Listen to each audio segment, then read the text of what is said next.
সেইগৰাকী অতিথিৰ বিষয়ে মই আৰম্ভণিতে কেইষাৰমান কথা কৈ ল'ব বিচাৰিছোঁ। খুব সহজ সৰল ব্যক্তিত্ব আৰু ব্যক্তিগৰাকী এনে এগৰাকী যে যাৰ অভিনয় চোৱাৰ লগে লগে সকলোৰে মুখত এটা হাঁহি বিৰিঙি পৰে। অৰ্থাৎ ভ্ৰাম্যমানৰ মঞ্চলৈ যিসকল যায় বা ভ্ৰাম্যমান চাবলৈ যিসকল যায়, মঞ্চ অভিনয় চাবলৈ যিসকল যায়, প্ৰেক্ষাগৃহত বহি থকা প্ৰতিগৰাকী দৰ্শকৰ মুখত হাঁহি বিৰিঙাবলৈ সক্ষম হোৱা এগৰাকী বিশেষ অভিনেতা। সদায় আনক হহুৱা ব্যক্তিগৰাকীৰ আজি কিছু মনৰ কথা আমি জানিবলৈ চেষ্টা কৰিম। আপোনাক দেখি আহিছোঁ কৰোৱা দিয়াৰ প্ৰয়োজন নাই, আৰু এইকেইটা দিন এইবাৰ আচলতে আমি দেখিছোঁ সামাজিক মাধ্যমতো খুবেই চৰ্চিত হৈছে। মঞ্চৰ পৰা একেবাৰে সামাজিক মাধ্যমলৈকে যথেষ্ট চৰ্চা লাভ কৰিছে আপোনাৰ অভিনয়ে। প্ৰথমে মই আপোনালৈ স্বাগতম জনাইছোঁ অনুষ্ঠানত, আৰু মই প্ৰথমে আপোনাৰ সেই আৰম্ভণিৰ সময়খিনিয়ে জানিব বিচাৰিম। হয়, নমস্কাৰ। ND24 সমূহ দৰ্শকক মোৰ সশ্ৰদ্ধৰ প্ৰণাম জনাইছোঁ। লগতে তোমাক বহুত ধন্যবাদ মোৰ নিচিনা এজন মানুহক তোমাৰ এই অনুষ্ঠানৰ অতিথি কৰাৰ বাবে। আৰম্ভণিৰ পৰা ক'বলৈ গ'লে মই 2004-05 চনৰ পৰা থিয়েটাৰত সোমাইছিলোঁ, আৰু মানে মোৰ প্ৰথম অৱস্থাৰ পৰা সৰুৰে পৰা মোৰ এটাই নিচা আছিল, নাটক। গতিকে সৰুতে আমি ভাওনা কৰিছিলোঁ, ভাওনাৰ জৰিয়তে এনেদৰে আহি নাটক কৰিছিলোঁ। কিন্তু মানে মোৰ থিয়েটাৰত অহাৰ প্ৰচেছটো অলপ দীঘলীয়া যিহেতু, গতিকে সম্পূৰ্ণ কথাখিনি মই নকওঁ। এতিয়া কিমানখিনি ক'ব লাগিব মানে একদম এনেকুৱা কিবা বিশেষ দিন, এনেকুৱা বিশেষ কিবা ঘটনা যাৰ জৰিয়তে আপুনি ভাবিল যে হঠাৎ নাই এতিয়া ভ্ৰাম্যমানৰ মঞ্চখনেই মোৰ পৰৱৰ্তী সপোন হ'ব, তেনেকুৱা কিবা সিদ্ধান্তৰ পৰা যদি ক'ব বিচাৰে আপুনি ক'ব পাৰে। হয় হয়, আমাৰ ইনস্পিৰেশ্যন মানে মোৰ ঘৰৰ ওচৰতে মৃদুল ভূঞাদাৰ ঘৰ, মৃদুল বৰুৱাৰ ঘৰ, সেৰবত বৰুৱাৰ ঘৰ। গতিকে মানে তেওঁলোকৰ যিবিলাক নাম যশ বা তেওঁলোকৰ খ্যাতিসমূহ যেনেদৰে বিয়পি পৰিছিল, আৰু সেইবিলাকক চাই আমি মানে হৈছিলোঁ, ইনস্পায়াৰ্ড হৈছিলোঁ যে আমিও কিবা তেনেকুৱা কৰিব লাগিব। আৰু মোৰ মানে নাটকৰ প্ৰতি যিহেতু নিচাটো বেছি আছিল, গতিকে মই নাটক কৰিম বুলিয়েই ভাবিছিলোঁ। আৰু সেইকাৰণে যেতিয়া মই কলেজত মানে হায়াৰ ছেকেণ্ডেৰী পাছ কৰি কলেজত নামভৰ্তি কৰিছিলোঁ, তেতিয়া মানে মই অকল এটাই চিন্তা আছিল, মই থিয়েটাৰলৈ আহিম। গতিকে মানে কলেজৰ ফাৰ্ষ্ট ইয়েৰ মই পাছ কৰাৰ পিছতো ঘৰত মোৰ ফেইল বুলি মই ঘৰত কৈছিলোঁ যে মই ফেইল হৈছোঁ, মই এতিয়া কৰিম কি, আমি ইমান দুখীয়া পৰিয়ালৰ মানুহ, গতিকে থিয়েটাৰতে যাওঁ। মা দেউতা খুব আছিল, মানে আঁতৰলৈ পঠিয়াবলৈ খুব মন নাছিল। তথাপিতো মানে মই নিজে যোগাযোগ কৰি মোৰ গাঁৱৰ এজন মোৰ শুভাকাংক্ষী কেশৱ শৰ্মা, তেওঁৰ লগত যোগাযোগ কৰি মৃদুল দাৰ লগত যোগাযোগ কৰি নন্দিনী থিয়েটাৰলৈ 2004-05 এই চনত আহিছিলোঁ। সেয়া আৰম্ভণি আছিল, সেয়া মোৰ আৰম্ভণি আছিল। আৰম্ভণিৰ পৰাই আপুনি সেই কৌতুক অভিনেতা হিচাপে নিজক বিচাৰিলে নে কিবা হঠাৎ তেনেকুৱা হৈ গ'ল যে ৰাইজে কেৱল মাত্ৰ সেই ধৰণে আপোনাক চালে? প্ৰথম অৱস্থাত মই আহোঁতে মানে মোক থিয়েটাৰলৈ অনাৰ এটা চুক্তি আছিল যে মোৰ বাইদেৱে ভাল অভিনয় কৰিছিল, ৰাজু বুলি কয়, মই তাইৰ লগত আহিব লাগিব। মানে মোৰ প্ৰথম চুক্তিটো সেইটো আছিল যে ছোৱালীজনী লাগে, গতিকে ছোৱালীজনীৰ লগত যদি ল'ৰা এটা আহে তেতিয়া ঘৰৰ মানুহে যদি পঠিয়াই ল'ৰাটোকো পঠিয়াব পাৰিব। মই সেই তেনেকৈ মানে যেনেকৈ এই কি কয় যৌতুকত যোৱা নিচিনা মানে আহিলোঁ প্ৰথম থিয়েটাৰলৈ, নন্দিনী থিয়েটাৰলৈ। আহি পেলাই মোৰ যিটো চেহেৰা দেখি পেলাই মানে বাকীসকলে ভাবিছে মানে হিৰোইন নাহিলে, কেয়াৰটেকাৰটো আহিল। তাৰপিছত মই যেতিয়া নহয় মই এক্টিং কৰিম বুলি ক'লোঁ, সঞ্জীৱ কুমাৰ নামৰ এজনে কৈছে কি আমাৰ এইবাৰ চক্ৰেটিছ নাটক আছে নেকি? তাৰপিছত মালিকেও মোৰ চেহেৰা দেখি তেওঁ ভাবিলে এক্টিঙততো নহ'ব, গতিকে প্ৰম কৰিব পৰা নে নোৱাৰে সুধিলে। মই বোলো মই প্ৰম কৰিব পাৰোঁ। তাৰপিছতে মোৰ দৰমহা পাতি কথা পাতিলে, তোমাৰ দৰমহা 1000 টকা। তাৰপিছত কৈছে বোলে but your smiling face and good behaviour I will pay you 100 rupees extra. 1100 টকা হ'ল দৰমহা। তাৰপিছত থাকি দিলোঁ। কিন্তু যিদিনাখন আমাৰ প্ৰথম ৰিহাৰ্চেল আৰম্ভ হয়, ডাঙৰ কথা এটা আচলতে মোৰ পেটত কথা নাথাকে, কৈ দিবলৈ মন যায়। তেতিয়া মানে আমাৰ কৈ দিব পাৰে সকলো, কেইবাজনো ল'ৰা নাই মানে প্ৰথম আগৰ দিনত মানে কেইবাজনো ল'ৰা নাই, যিয়ে মানে পাছ কৰে তেওঁকে ৰাখে আৰু যি মানে নোৱাৰে তেওঁক পঠিয়াই দিয়ে। এতিয়া মই মানে আমাৰ তেতিয়া 7-8জনমান ল'ৰা আছিলে। তাৰপিছত তাৰে এজন ল'ৰাই, মই দাদা বুলি মাতিছিলোঁ, মোক মানে সন্ধিয়া সময়ত আমাৰ ৰিহাৰ্চেল আৰম্ভ হ'ব আৰু মোক ৰাস্তালৈ মাতি নিলে, নি পেলাই কৈছে কি নাম তোমাৰ? একদম খুব গহীনে সুধিছে। মই বোলো মোৰ নাম অৰুণ বৰা। চিগাৰেট খোৱা নোখোৱা? মই বোলো চিগাৰেট দাদা তেনেকৈ নাখাওঁ, এক্টৰ হ'বলৈ হ'লে চিগাৰেট খাব লাগিব এনেকৈ ক'লে। তাৰপিছত জানো তুমি চিগাৰেট এটা কিনিবলৈ ক'লে, কিনিলোঁ। তেওঁ চিগাৰেটটো এনেকৈ কৰি চিগাৰেটৰ ভিতৰত যে চাধা থাকে, চাধাবোৰ উলিয়াই দিলে। তাৰপিছত তেওঁ আৰু এটা বস্তু মানে হেৰি কৰি আছে, বোলে এইটো ইয়াত ভৰোৱা, এইটো ৰেগিং টাইপ মানে। মই বোলো এইটো ভৰাব নাজানিম মই। তাৰপিছত তেওঁ ভৰালে, সেয়া আছিলে ভাং। সেইটো প্ৰথম দিনাৰ এইটো মানে হেৰি আৰু থিয়েটাৰৰ প্ৰথম দিনাৰ। তাৰপিছতে তেওঁ নিজেও ধুপা মাৰি পেলাই মোক ধুপা মাৰিবলৈ দিলে। বোলো এইটো খালে এতিয়া ৰিহাৰ্চল আৰম্ভ হ'ব, মাৰি দিয়া এক্টৰ হ'বলৈ হ'লে নিচাটো লাগিবই। তাৰপিছত দিলোঁ মই মাৰি, তাৰপিছত ৰিহাৰ্চল আৰম্ভ। মোকতো মালিকে এক্টৰ হিচাপে হেৰি কৰাই নাই, মানে চিলেক্ট কৰাই নাই প্ৰম্পটাৰ হিচাপে। কল্যাণ দে ছাৰৰ নাটক, মানে ৰামাপ্ৰতীত দাসৰ ছাৰৰ নাটক আছিলে বেংগলোৰ এটাৰ গুৰু দক্ষিণা, সেইখন অসমীয়ালৈ তৰ্জমা কৰি গুৰু দক্ষিণা বুলি থিয়েটাৰত কৰিছে। এতিয়া মানে মোক স্ক্ৰিপ্ট পঢ়িব দিলে। মইতো স্ক্ৰিপ্টবিলাকৰ আখৰবিলাক নেদেখোঁ, চব উৰি উৰি গুচি গৈছে। মোৰ ভয়ো লাগিছে, স্ক্ৰিপ্টখন এনেকৈ কঁপিছে। মোৰ একদম মানে কি হৈছে মই ধৰিব পৰা নাই। তাৰপিছত মৃদুল দাই বৰ লাজ পাইছে। মৃদুল বৰুৱা দাই আনিছিলেতো, লৈ আহিছিলে, তেখেতে লাজ পাইছে। লাজ পাই পেলাই কল্যাণ দে ছাৰে ক'লে নহ'ব বহা। মই মানে সেই প্ৰম্পটাৰ চাকৰিটো গ'ল। প্ৰম্পটাৰ গ'ল, এক্টৰটো মোক ভবাই নাই। দিনাখনে মই ফেইল। তাৰপিছত যে 7টামান যে ল'ৰা আনে, তেওঁলোকক মানে কৰাই আছে, এটা চিন এটাই ডাইলগ, মানে সেইটো হেৰি টাইপ আৰু এইটো কি বুলি কয় অডিশ্যন টাইপ, যে স্বৰ্গীয় গায়ত্ৰী চৌধুৰীৰ সৰণি সংগীত প্ৰতিযোগিতা অহা ছেপ্টেম্বৰ মাহৰ 27 তাৰিখৰ পৰা অনুষ্ঠিত হ'ব, এনেকৈ বেনাৰ এখন পঢ়ি থাকিব লাগে। তাৰপিছত তেওঁলোকে সকলোকে মাতি আছে পঢ়ি আছে। সেই যে পঢ়ি থকা শুনি আছিলোঁ, তেতিয়া মোৰ মানে বস্তুটো মুখস্থ হৈ গ'ল। তাৰ লাষ্টত সিহঁত গোটেইকেইটা মানে সেইটো ডাইলগত ফেইল হৈছে। তাৰপিছত নামাতোকে তুমি আহাচোন এবাৰ কৰা। তাৰ মোৰতো মুখস্থ আছিলে, মই প্ৰম নোলোৱাকৈ একদম ভগৱানকে চিন্তা কৰি একদম ধুনীয়াকৈ মাতি দিলোঁ। তাৰপিছত মোৰ প্ৰম্পটাৰৰ পৰা চাকৰিটো এক্টৰলৈ প্ৰমোশ্যন পালোঁ। তাৰপিছত এক্টৰ হৈ থাকি গ'লোঁ। তাৰপিছতে 2-এটা সৰু সুৰা চিন কৰোঁ। তেতিয়া তাৰ মাজত মোৰ সংঘাত বহুত আছে। মানে থিয়েটাৰ তেতিয়া আমাৰ থিয়েটাৰখনৰ অৱস্থা অলপ বেয়া হৈ গৈছিলে, নন্দিনী থিয়েটাৰৰ। এই যে অৱস্থা বেয়া হ'ল, কেতিয়াবা মানে আমাৰ ছাউণ্ড ছিষ্টেম গৈ নাপায়, কেতিয়াবা চকী গৈ নাপায়, কমিটিয়ে উৎপাত কৰে, মানে মাৰধৰ কৰিব বিচাৰে। এবাৰ তেনেকুৱা জেগাত মোকো মাৰি পেলাই, তেওঁ অকণমান দেখিছেনে দীঘল, মাৰি পেলাই দিছিলে। সেই কথাটো আপুনি ইমান হাঁহি মুখে প্ৰকাশ কৰিছে। ভাল লাগে এতিয়া সেইবোৰ এতিয়া অভিজ্ঞতা হ'ল। আপুনিতো ভ্ৰাম্যমানৰ সেই উত্থান পতন সকলোবোৰ দেখিছে ন, ইমান দিন। সেই তেতিয়াই আপুনি আৰম্ভ কৰিছিল। আপুনি যে ক'লে যে এটা সময়ত আপোনালোকৰ এনেকুৱা হৈছিল যে সময়ত চকী নোপোৱা, সেই কথাবোৰ ভাবক। তেতিয়াৰ পৰা আজিৰ ভ্ৰাম্যমানৰ মঞ্চ, পাৰ্থক্যবোৰ আপোনালোকে দেখিছে। তাৰ পাছৰ পৰা এতিয়ালৈকে পৰিৱেশবোৰ যথেষ্ট সলনি হ'ল। মই যদি পোনছাতেই সুধোঁ, তেতিয়াৰ অভিজ্ঞতা আৰু এতিয়াৰ আপোনাৰ মূল পাৰ্থক্যটো আপুনি কি বুলি ভাবে? এতিয়াৰ অভিজ্ঞতাটোক লৈ যদি তাৰ সৈতে আপুনি যদি তুলনা কৰে পূৰ্বৰ পৰিস্থিতিক লৈ। পূৰ্বৰ পৰিস্থিতি এনেকুৱা আছিল, মানে নাটক একেই আছে, সকলো ছিষ্টেম একেই, কিন্তু হ'ল কি আগতকৈ বস্তুবিলাক অকণমান উৎকৃষ্ট মানদণ্ডৰ হৈছে। আগতে থিয়েটাৰ এখন বুলি ক'লে মানে সাধাৰণ লাইট কেইটামান বা ষ্টেজ এখন, সেইখিনিয়ে যথেষ্ট আছিল। কিন্তু এতিয়া যিহেতু মানে দৰ্শকৰ চোৱাৰ ধৰণ বেলেগ হৈছে, মানুহৰ অকণমান এডভান্স হৈছে যিহেতু, গতিকে এতিয়া মানে তেনেকুৱা নহয়। এতিয়া যথেষ্টখিনি ভাল, আৰু লাহে লাহে এটা বস্তুৱেতো ষ্টেপ বাই ষ্টেপ ওপৰলৈ গৈ থাকে। ভ্ৰাম্যমানো তেনেদৰে আগতকৈ এতিয়া যথেষ্ট মানে ভাল হৈ আহিছে। সেইটো আমাৰ কাৰণে শুভ লক্ষণ। মানুহজনক কেতিয়াৰ পৰা ৰাইজে এই কমেডি কিং হিচাপে ল'লে? মোক সেই কথাটো ক'ব। চৰিত্ৰটো কেতিয়াৰ পৰা তেনেকুৱা হ'ল? আৰম্ভণিটো চাগে আপুনি অকল আপোনাৰ অভিনয়ত কেৱল হাস্যৰস নাছিল চাগে, হয়তো কেতিয়াৰ পৰা হ'ল এইটো যে যাৰ পাছত নেকি আপোনাক চৰিত্ৰ দিলে কেৱল মাত্ৰ সেই ধৰণৰ চৰিত্ৰবোৰ বেছিকৈ দিয়া হ'ল? মই প্ৰথম বছৰ, সেই বছৰ আহোঁতে মই বিভিন্ন ধৰণৰ চৰিত্ৰ কৰিছিলোঁ, কিন্তু তেতিয়া আমাৰ কমেডিয়ান আছিলে গজেন চৌধুৰী দা। তেওঁৰ এটা ইনচিডেণ্টৰ কি হ'ল, মানে এটা কিবা এক্সিডেণ্ট, ল'ৰাটোৰ কিবা এটা এনেকুৱা প্ৰব্লেমৰ কাৰণে তেওঁ গুচি আহিবলগীয়া হ'ল। আৰু তেতিয়া মানে আটাইতকৈ মানে বেছি মুখস্থ থকা মানুহ আছিলোঁ মই, সেইকাৰণে তেওঁৰ চৰিত্ৰকেইটা মোৰ কৰিবলগীয়া হৈছিলে, কমেডি চৰিত্ৰকেইটা। তেতিয়া সেই বছৰ মই কমেডি চৰিত্ৰ কৰিলোঁ যদিও তাৰ পৰা মানে পিছৰ পৰ্যায়ত মোৰ সকলো কেৰেক্টাৰ মোৰ কমেডি নাছিলে। লাহে লাহে মোক লৈ আহিলে আবাহনৰ মঞ্চলৈ মৃদুল ভূঞা দাই। মৃদুল দাই যেতিয়া লৈ আহিলে, তেতিয়া মানে 4খন নাটক আছিলে।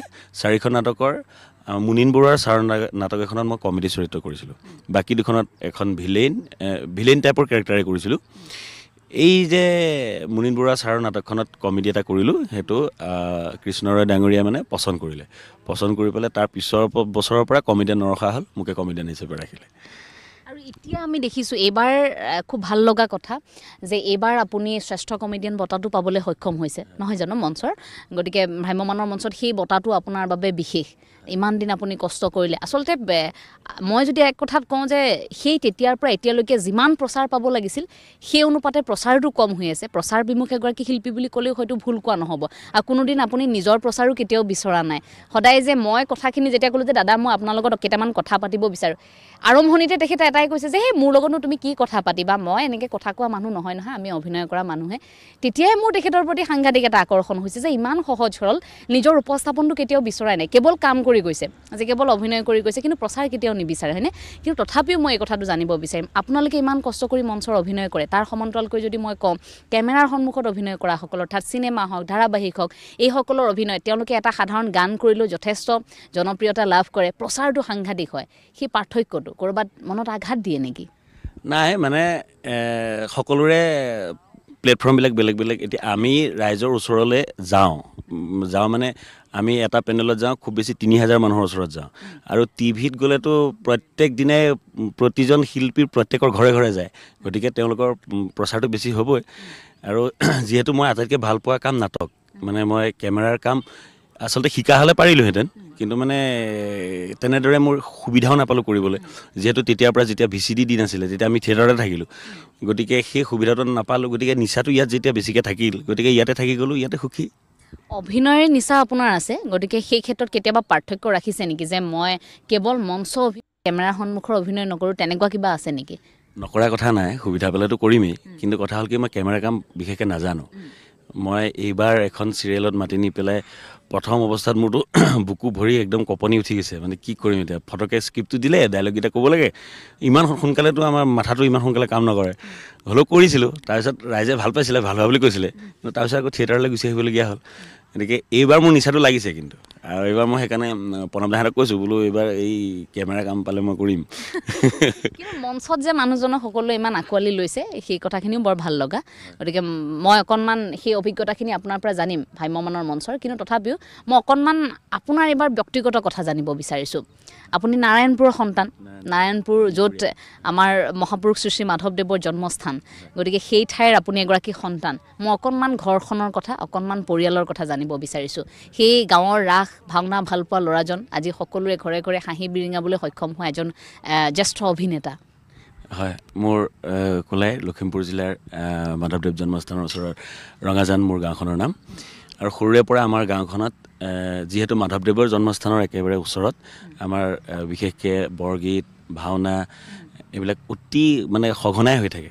গতিকে আমি আমাৰ গাঁৱৰ যিসকল জ্যেষ্ঠ মানুহে এইবিলাক কৰে তেওঁলোকৰ পৰা চাই চাই আমি শিকা মোৰ এনেকুৱা আনুষ্ঠানিক শিক্ষা অভিনয়ৰ ক'তো নাই আমাক হেম বৰ্তা ছাৰ তাৰপিছত বৰ্তা বুলি কওঁ ছাৰ বুলিও কওঁ কেতিয়াবা মানে কি হয় এনেকৈ মানে হেৰিয়াত থাকোঁতে ছাৰ বুলি কওঁ আকৌ মানে এনেকৈ একেলগে থাকিলে বৰ্তা বুলি কওঁ ঘৰুৱাভাৱে বৰ্তা বুলি কওঁ শিকোৱা সময়ত ছাৰ বুলি কওঁ তেনেকুৱা ক্ষীৰোদা আছে কেশৱ শৰ্মা আছে ক্ষীৰেশ্বৰ ছাৰ আছে মোৰ মানে গাঁৱৰ বহুত মানুহে মোক ভাল পায় খুব ভাল পায় আৰু সেইকাৰণে মানে এনেকুৱাবিলাকত মোক একো কাম নাথাকিলেও মোক এনেও হ'লেও মাতি নিয়ে মই অকণমান ধেমেলীয়া স্বভাৱৰ ধেমালি কৰি থাকি ভাল পাওঁ ফটোৱামি কৰি থাকি ভাল পাওঁ স্বভাৱটো আগৰ পৰা তেনেকৈ আছিল আৰু সকলোৱে লিখে সামাজিক মাধ্যমত দেখিছোঁ যে মানুহজন এইবাবেই ভাল লাগে সহজ সৰল ব্যক্তিত্ব আৰু মুখত অনবৰতে এটা হাঁহি থাকে সেই হাঁহিটোৱে আনক হহুৱাই থাকে আৰু মই এটা কথাও জানো যে আপুনি আপোনাৰ পত্নীক আপুনি অভিনয়ৰ জৰিয়তে লাভ কৰিছিল গতিকে আপোনাৰ জীৱন সংগীগৰাকীক লগ পোৱাৰ সেই সময়খিনি অকণমান কওক বৃন্দাবন থিয়েটাৰ আছিলে বৃন্দাবন থিয়েটাৰত আহি পেলাই টাইম আছিলে নতুন থিয়েটাৰখনত তেতিয়া অডিশ্যন পাতিছিলে থিয়েটাৰৰ মানে নতুন মুখৰ ল'ৰা ছোৱালী বিচাৰি তেতিয়া তাই ছেকেণ্ড বেষ্ট মানে হৈছিলে এক্ট্ৰেছ তাৰপিছতে ছোৱালীজনী বৰ সহজ সৰল আছিলে প্ৰথম কথা তাৰপিছতে কি হয় মানে ৰিহাৰ্চেল টাইমটো অকণমান লেট হ'লে আমাৰ মাজত দুই এজন মানুহ থাকেতো অকণমান খঙাখঙি বেছি কৰা বা অকণমান কিবা বেলেগ হেৰি কৰা এনেকুৱা থাকেতো তেতিয়া মানে মোৰ বেয়া লাগে ছোৱালী নতুনকৈ আহিছে এতিয়া উৎসাহ দিব লাগে তাইকনো কিয় মানে এনেকৈ ক'ব লাগে গতিকে তাইক মানে মই ৰিহাৰ্চেল টাইমৰ আগত মনে মনে ফোন কৰোঁ ৰিহাৰ্চেল আৰম্ভ হ'ব এতিয়া আহা তাৰপিছতে তেনেকৈ চলি থাকে কিন্তু মই দুদিনমান ফোন কৰা নাই মানে হয়তো মানে তাইৰ নিয়মিত হৈছিলে আৰু ফোন অহাটো মানে ৰিহাৰ্চেলৰ অহাটো টাইমটো বা এনেকুৱা নিয়মিত হৈছিলে সেইকাৰণে মই ফোন কৰা বাদ দিছিলোঁ তাৰপিছত এদিন মোৰ মোবাইলত 25 টকা এটা মানে তেতিয়া আকৌ এই ৰিচাৰ্জ এনেকুৱা স্কেচ কৰা আছিল যে ৰিচাৰ্জ এটা সোমালে এইটো ৰিচাৰ্জটো কেলৈ সোমালে কোনোবা দিলে থাকি গ'ল তাৰপিছত অলপ পিছত তাই ফোন কৰিছে হেৰি ৰিচাৰ্জ এটা পাইছেনে তুমি কিয় দিছা ৰিচাৰ্জ নহয় ফোন কৰা নাই যে মানে বেলেঞ্চ নাই বুলি ভাবিছে প্ৰথমে 25 টকাৰ ৰিচাৰ্জৰে গোটেই জীৱনসংগী হৈ গ'ল এতিয়া তাৰপিছতে তেনেকৈ গ'ল আৰু তাৰপিছত কথাও পাতি থাকোঁ হেৰি কিন্তু ভাল পাওঁ বুলি মোকো কোৱা নাই ময়ো কোৱা নাই তাৰপিছত যতীন বৰা যতীন দাৰ ল'ৰাটোৰ বাৰ্থডে আছিলে বাৰ্থডেলৈ এনেকৈ মাতিলে আহিলোঁ আমি চব অহাৰ পিছত ছোৱালীখিনি মানে আকৌ কেম্পত নি থোৱা দায়িত্বটো পৰিল মোৰ মানে ড্ৰাইভাৰে চলাইছে মই বোলে যতীন দাই ক'লে বোলে তই ছোৱালীখিনিৰ লগত যা সিহঁতক থৈ পেলাই আকৌ গুচি আহিবি মই আগৰ চিটত বহিছোঁ তাৰপিছতে গৈ পেলাই কেম্পত নমাৰ আগতে কণিকা বা বুলি আমাৰ ছিংগাৰ এগৰাকী আছিলে তেওঁ আৰু বিউটি একেলগে বহিছিলে তেওঁ মানে বিউটিৰ হাতখন মোৰ ইয়াত দি দিলে দি দিয়াত কণিকা বাই কৈছে অৰুণ কোৱা এখন কাৰ হাত বোলো এখন বিউটি হাত মানে কণিকা বাইদেউ মানে মানুহজনী থুপুকা হাতখন থুপুকা হ'ব এইখন দীঘল মানে দীঘল আঙুলি হাত কাষত বিউটি বহিছে গতিকে বিউটি হাত হ'ব মই সেইটো হিচাপত ক'লোঁ তাৰপিছত তাই ভাবিলে বা মোৰ হাতখন চিনি পাই গৈছে মোৰ বিৰাট ভাল পায় বৌয়ে যদি অনুষ্ঠানটো চাইছে বেয়া পাব এতিয়া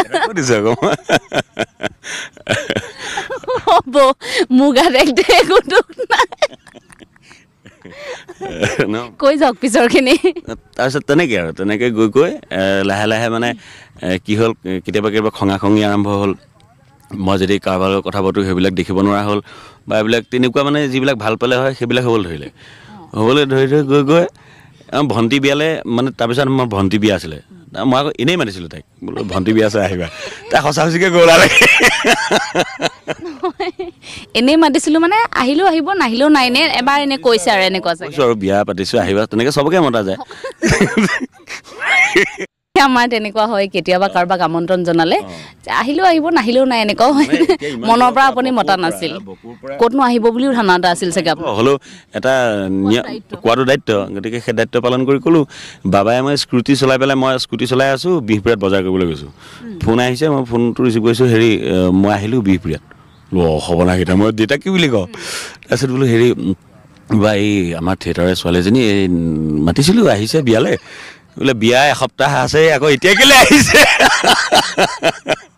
তেতিয়া এসপ্তাহ আছিলে বোলে এতিয়া বৰ ডাঙৰ কথা হ'লে কি কওঁ তাৰপিছত মোৰ লগৰ ল'ৰা এজন আছিলে উৎপল বুলি তাক বোলো হেৰি এই বিউটি আহিছে তহঁতৰ ঘৰতে দুদিনমান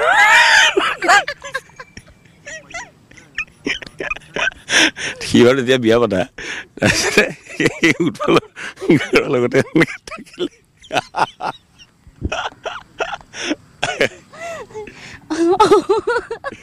বৰ গোটেই কাহিনী আজি কৈ দিয়া হৈছে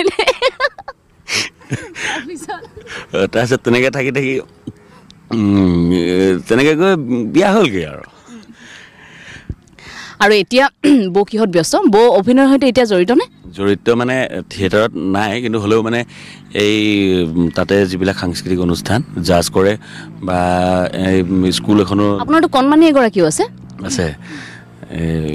তানিষ্ঠা তাইৰ নাম তাইৰ কথা ক'লে লাগি আহে মনটো ঠিক আছে বাৰু আজি বেয়া লগাবোৰ নালাগে এইটো চব এনেকুৱা হ'ব পাৰে চাগে আপুনি মঞ্চই ঘূৰি ফুৰোঁতে সেই কণমানিগৰাকীক মনত পৰাটো এগৰাকী পিতৃ হিচাপে সেইটো স্বাভাৱিক কথা তাৰ পাছতো সেই সময় মিলাই কেতিয়াবা নিশ্চয় যোৱা হয় বহুদিনৰ পাছত হ'লেও তাই খুব অভিমান কৰি মই শুনিছিলোঁ তাই খুব অভিমান কৰি আপোনাৰ সৈতে কেতিয়াবা কথা নাপাতো বুলিও কয় কয় বোলে হেৰি তোমাৰ লগত কথা নাপাতো তুমি নাহা আমাৰ ঘৰলৈ সিহঁতৰ ঘৰলৈ মাতে মোক তুমি আমাৰ ঘৰলৈ আহিবাচোন বোলো তুমি আহিবা আকৌ আমাৰ ঘৰলৈ বোলে তাৰপিছত তাইক মানে মাকে সোধে দেউতাৰ ঘৰনো ক'ত বোলে গুৱাহাটীত এনেকৈ ভাবক কণমানিগৰাকী আচলতে আপুনি আঁতৰি থকাৰ কাৰণে চাগে সৰুৰ পৰা নেদেখি তেনেকুৱা হ'ব পাৰে বাৰু যি কি নহওক ঘৰুৱা পৰিৱেশটো খুব এটা সুন্দৰ একেবাৰে সহজ সৰল এটা গ্ৰাম্য পৰিৱেশ নহয় জানো এতিয়া কওকচোন এতিয়া কামখিনিৰ সৈতে জড়িত হৈ আছে এতিয়া আপুনি এতিয়া ৰাজধানী থিয়েটাৰ এইবাৰ দেখিছোঁ আপোনাৰ বহুকেইখন নাটক বিশেষকৈ মচি দিম তোমাৰ সেন্দুৰ সেইখনত কেইবাটাও অংশ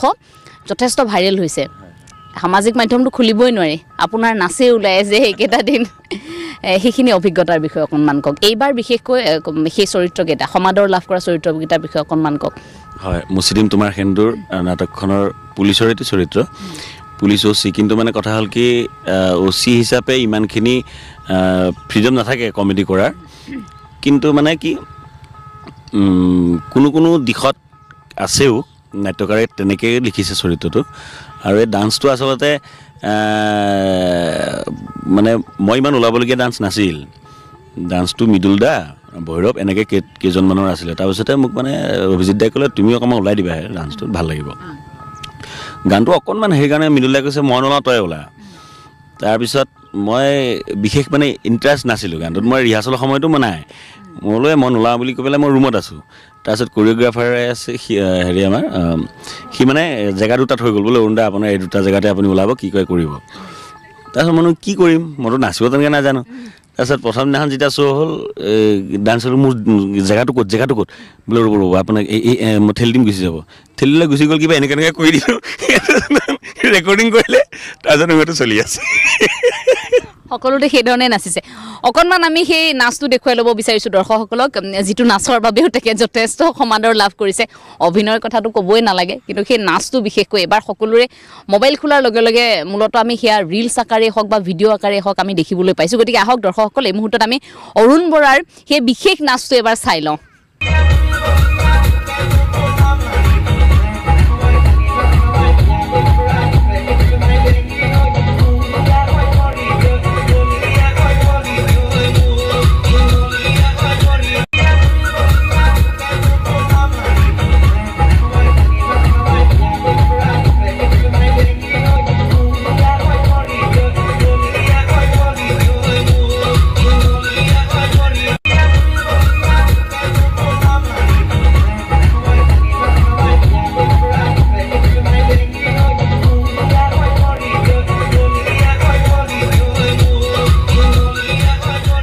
নাচটো ইতিমধ্যে আপোনালোকে দেখিলে আমি সেই মানুহগৰাকীৰ সৈতে কথা পাতি আছোঁ ব্যক্তিত্বটো খুব আকৰ্ষণ কৰিব আপোনাক মই কথা পাতি আচলতে আমি এতিয়া বহু সময় তেখেতৰ কথা শুনি হাঁহিছোঁ